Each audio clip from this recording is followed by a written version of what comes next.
Hello friends, welcome to Reva's cooking and vlogs. இன்றைக்கி நம்ம உடலுக்கு ரொம்ப ஆரோக்கியமான முழு நெல்லிக்காய் ஜாம், அதை லேகியோன்னு சொல்லலாம். அது எப்படி செய்யுதுன்னு பார்க்கலாம். அதுக்கு முன்னாடி என்னோடய சேனலை சப்ஸ்கிரைப் பண்ணுங்கள், பெல் ஐக்கானை கிளிக் பண்ணி எனக்கு சப்போர்ட் பண்ணுங்கள். இந்த நெல்லிக்காய் ஜாம் செய்யறதுக்கு தேவையான பொருட்களை இங்கே எடுத்து வச்சுருக்கேன். முழு நெல்லிக்காய் 1/2 கிலோ, அதுக்கு சம அளவு 1/2 கிலோ வெல்லம் எடுத்து வச்சுருக்கேன். ஒரு 50 கிராம் அளவு இஞ்சி துண்டு, ஒரு முழு எலுமிச்சை பழம் எடுத்து வச்சுருக்கேன். இதான் இதுக்கு தேவையான பொருட்கள். இப்போ இந்த நெல்லிக்காவை நல்லா வாஷ் பண்ணிவிட்டு நல்லா சுத்தமாக தொடச்சிட்டு ஒரு இட்லி பானையில் நம்ம வச்சு இட்லி வேக வைக்கிற மாதிரி வச்சு நம்ம ஆவி வச்சு எடுத்துக்கணும். ஒரு சொட்டு தண்ணி கூட அது இல்லாத அளவு நம்ம நல்லா சுத்தமாக தொடச்சி எடுத்துக்கலாம். தொடச்சி எடுத்து வேக வச்சு இது ஒரு 10 நிமிஷம் அளவு வேகட்டும். இப்போ நல்லா இது வந்துடுச்சு. இதிலேருந்து இது விதைகள்லாம் நீக்கிட்டு இதெல்லாம் நல்லா பொடியாக கட் பண்ணி வச்சுக்கலாம். இது ஒரு துண்டாக போட்டிங்கன்னா 4 பீஸ் போடுற மாதிரி நம்ம போட்டோம்னா விதைகளெல்லாம் உள்ளேருந்து ஈஸியாக வந்துடும். இது ஒரு துண்டு சின்ன சின்ன துண்டுகளாக நம்ம கட் பண்ணி வச்சு நல்லா ஆற வச்சுக்கலாம். இதை நம்ம மிக்சியில் தான் அரைக்க போகிறோம். இஞ்சியை நல்லா தோல் சீவி வச்சுட்டு அது ஒரு மிக்சி ஜாரில் நம்ம சேர்த்துக்கலாம். கூடவே இந்த கட் பண்ணி வச்சுருக்க நெல்லிக்காவையும் சேர்த்துட்டு இப்போ நம்ம அரைச்சிட்டு வந்துடலாம். இது நல்லா ஸ்மேஷாக நம்ம அரைச்சிக்கோங்க, அப்போ நல்லாயிருக்கும் சாப்பிட்றதுக்கு.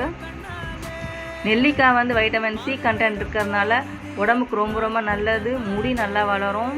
இது ஏதாச்சும் ஒரு விதத்தில் நம்ம உணவில் சேர்த்துக்கிட்டா நமக்கு ரொம்ப நல்லது. அது ஒரு ஓரமாக இருக்கட்டும். இப்போ நம்ம ஒரு பேன் எடுத்துக்கிட்டு அதில் 1/2 கிலோ வெல்லத்தை மூழ்கிற அளவு தண்ணி ஊற்றி நம்ம ஜீரா காசி எடுத்துக்கலாம். இது ஏன் இந்த மாதிரி செய்கிறோம்னா, வெள்ளத்தில் ஏதாவது தூசி இருக்கும், மண்ணெலாம் இருக்கும். அதெல்லாம் அதுக்காக வெள்ளத்தை வடிகட்டுறதுக்காக நம்ம இதை எடுத்துக்கணும். பாகு எடுக்க வேண்டிய அவசியம் இல்லை. வெள்ளம் நல்லா கரையட்டும். தண்ணி அளவுலாம் அந்த அளவு தேவையில்லை. மூழ்கிற அளவு தண்ணி ஊற்றினா போதும்.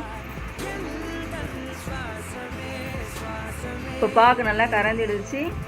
இதை நம்ம ஒரு அடிகனமான கடாயை வச்சுருக்கேன். இதில் இந்த வெள்ளத்தை வடிகட்டி எடுத்துக்கலாம். இந்த நெல்லிக்காய், இஞ்சி, எலுமிச்சை பழச்சாறு இந்த 3ம் சேர்ந்து இருக்கும் போது இது ஒரு நல்ல இனிப்பு, துவர்ப்பு, நல்ல புளிப்பு எல்லாம் சேர்ந்து நல்லா சூப்பராக இருக்கும்.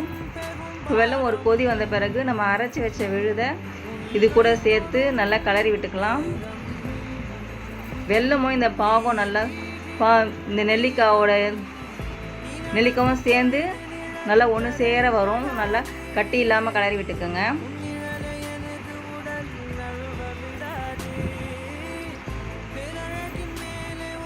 முழு நெல்லிக்காய் சீசனை கிடச்சிதுன்னா இந்த ஒரு நெல்லிக்காய், கருவேப்பிலை இதெல்லாம் காலையில் ஜூஸ் போட்டு குடிச்சிங்கன்னா ரொம்ப நல்லது. உடலுக்கு ஒரு எதிர்ப்பு சக்தி அதில் நிறைய இருக்குது. இம்யூனிட்டி பவர் நமக்கு நல்லா இம்ப்ரூவ் பண்ணி கொடுப்போம். இதோட தித்திப்பு என்ஹான்ஸ் பண்ணுறதுக்கு நான் ஒரு சிட்டிக்காய் உப்பு சேர்த்துக்கிருக்கேன். இது நல்லா தண்ணியெல்லாம் சுண்டுற அளவு இது உள்ளே கொதிக்கட்டும். நல்லா அப்பப்போ நம்ம கிளறி விட்டுட்டே இருக்கலாம். தண்ணி நல்லா சுண்டுட்டு அல்வா மாதிரி வந்துடுச்சு. அப்போ எடுத்து வச்சுருக்க எலுமிச்சை பழத்தை நம்ம சாறு பிழிஞ்சு அதை சேர்த்துக்கிட்டோம். கூடவே ஒரு ஸ்பூன் 2 ஸ்பூன் நெய் விட்டுக்குங்க. நம்ம டேஸ்ட்டுக்கு ஏற்ற மாதிரி நெய் விட்டுட்டு நல்லா கலரி எடுத்திங்கன்னா நெல்லிக்காய் ஜாம் இப்போ ரெடி ஆகிடுச்சு. இது தினமும் காலையில் 1 ஸ்பூன் சாப்பிட்டு சூடான தண்ணி குடிச்சிங்கன்னா உடம்புக்கு ரொம்ப இதமாக இருக்கும், ஆரோக்கியமாக இருக்கும். ஆரோக்கியமாக இருக்க வாழ்த்துக்கள்.